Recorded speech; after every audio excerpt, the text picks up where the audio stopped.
You've probably had patients say, I'm in menopause and I can't sleep, and I tried melatonin.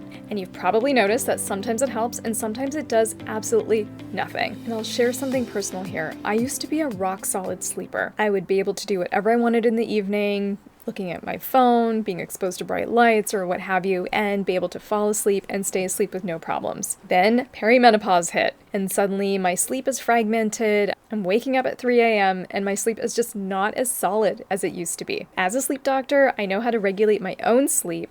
And what I've been doing is using 0.3 milligrams of immediate release melatonin to kind of reset my body clock. I combine this with light exposure, stress reduction, nutrition, and this is helping me get my sleep back on track. I'm going to share more about other supplements that I use in a later video, so stay tuned for that. But today we're talking about the clinical approach to melatonin use in perimenopause and menopause. I'm Dr. Nishi Bhopal. I'm a sleep physician and psychiatrist, and I teach clinicians evidence-based integrative tools to improve sleep in your clinical practice. If you work with midlife women, or if you are experiencing perimenopausal sleep issues yourself, you're not alone, and this video is for you. Systematic reviews and randomized trials show that melatonin modestly improves subjective sleep quality and insomnia symptoms in menopausal and perimenopausal women, especially those with pre-existing sleep difficulties. Now, it's not a hormone replacement therapy. It doesn't reliably help with hot flashes, mood, or sexual dysfunction, but as a circadian regulator, it can be incredibly useful. In fact, one study suggests that prolonged release melatonin should be considered a first-line pharmacologic option for insomnia in women over the age of 55, primarily because it's safe, well-tolerated, and addresses sleep continuity, and endogenous melatonin levels decrease with age. So we use melatonin supplements not to replace estrogen, but for the circadian rhythm and the sleep-wake cycle. Now, you may have heard about quality issues with over-the-counter melatonin supplements. If you want a quick reference on evidence-based formulations and quality-tested brands, get my melatonin brand guide for clinicians. You can get it at IntraBalance.com/melatonin, and the link is in the description below. Okay, so let's talk about melatonin use in clinical practice for midlife women. Start by identifying the sleep pattern. Are they having difficulty falling asleep? In that case, you want to think more about immediate release, 0.3 to 1 milligram, up to 3 milligrams, about 2 hours before bedtime. Timing is key, as I've spoken about in my other videos. Check those out if you haven't seen them yet.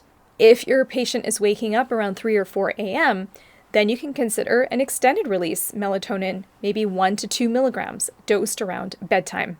Now, we don't use supplements in isolation. As always, we want to pair melatonin supplement with circadian and behavioral supports, including morning light exposure, evening darkness, having a wind down, assessing for other underlying sleep disorders like sleep apnea, restless leg syndrome, and implementing CBTI, or cognitive behavioral therapy for insomnia, when appropriate. Hormone replacement therapy can also be considered when appropriate. For sleep indications, we're generally using 0.3 to 3 milligrams of melatonin.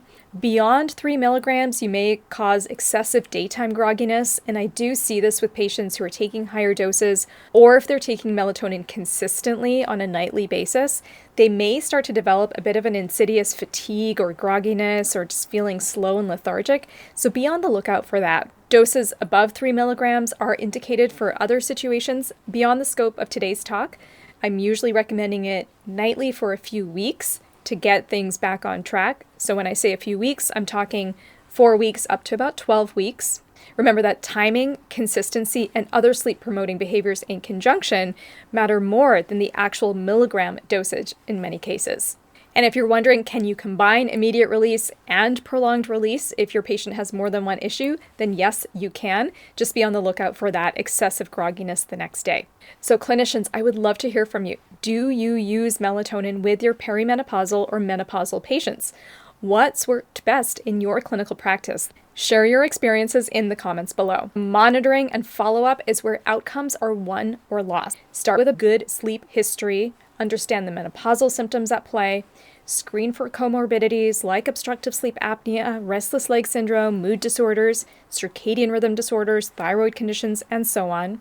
If you're a healthcare professional who wants a deeper dive into evidence-based sleep supplements, join my free sleep supplement masterclass for clinicians. Choose from November 12th or 13th, 2025. This class is designed specifically for physicians, therapists, coaches, nurse practitioners, PAs, and other healthcare practitioners. So if that is you, register at intrabalance.com/masterclass. You can use validated scales like the Insomnia Severity Index to quantify change if you are working with insomnia.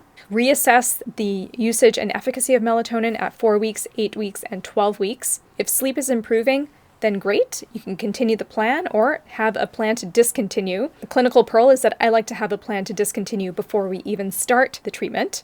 If it's not working, if they're still struggling with sleep, then check the formulation, make sure it's a good quality brand of melatonin that's being taken, check the timing, and look into other underlying causes or treatments. Consider CBTI if you're dealing with insomnia, or a referral to sleep medicine if further evaluation is warranted. As melatonin endogenous secretion decreases with age and with perimenopause and menopause, I'm using it more and more frequently with my patients in this population. For a deeper dive, watch my video with Dr. Andrea Matsumura.